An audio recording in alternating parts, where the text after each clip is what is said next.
Naghahanap Sige, ka sir. din. Pwede pa ba? Pwede po yun. May Tanong, edad na eh. ilang taon ka na ba? Ano na, 50. May dugo pa ba?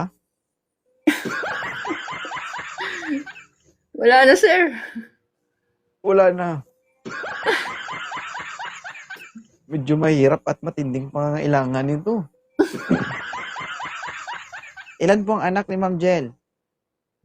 Ano pa, 6. Ang tanong, kumakaripas pa ba?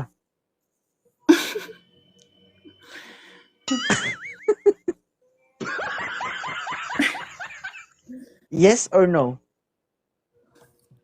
Wala na, sir. Wala na. Mhm. So, ibig sabihin, ang hanap mo, companion na lang. Kumbaga yung makakasama mo habang buhay, kasama mo pagising, Ako, kumain, yung magtambay, patulong sa gano'n. buhay. Mag-aalaga sa, In mag-aalaga short, sa, himas-himas na lang.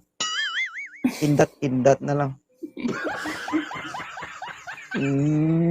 Di ba ganyan, di ba? Pag yung may mga may edad na yakap-yakap, love, yakap na lang kasi wala na talaga to.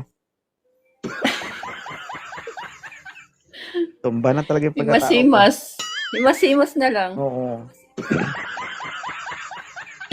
O guys 50 years old na po ito si Ma'am Jel ng 2.0, naghahanap ng makakasama sa pagtanda, syempre. No, yung kaya siyang samahan, mahalin, at kumbaga tawag diyan,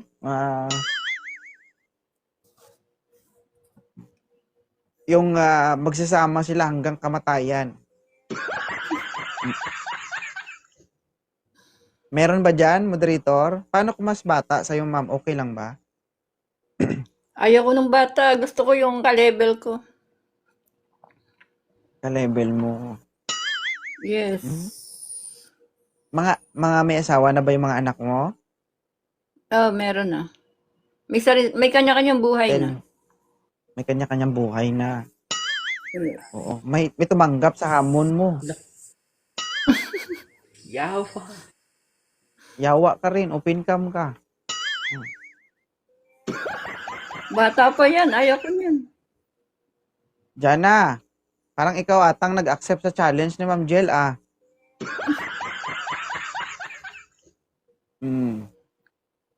Ano, sir? Bahala ka, sir. Last mo na. Huling akyat mo na yan dito.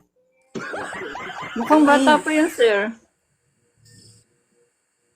Sige, sir. Salamat sa pag-request, sir. Na-appreciate natin. Oo. Napindot mo kasi. Ganun talaga kapag nagtanga-tangahan tayo.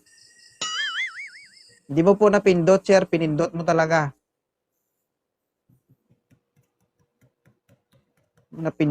Pindot lang po. Swerte ko ba? Unang request ko pa lang, na agad ako. Guys, si ma'am po ay 50 years old. Single mom. May 6 na anak. May mga pamilya na po yung mga anak niya. Ang gusto niya lang po yung makakasama habang buhay. Naku, parang bata pa ito. Naku, bata naman yan. Try natin. Baka may edad na. Hello po. Hello po. Babae, lalaki. Babae. O, magtaplakan kayong dalawa. Hello po. Thank you. Sige, salamat. Sige, ma'am. Medyo mahirap ang hinahanap mo. Hindi natin makita yung kaedad mo dito. Huwag na lang, sir. Babalik na lang ako sa isang araw. Walang problema. Try and try lang. Welcome ka dito. Okay? Opo, sir. Sir. Thank you so much.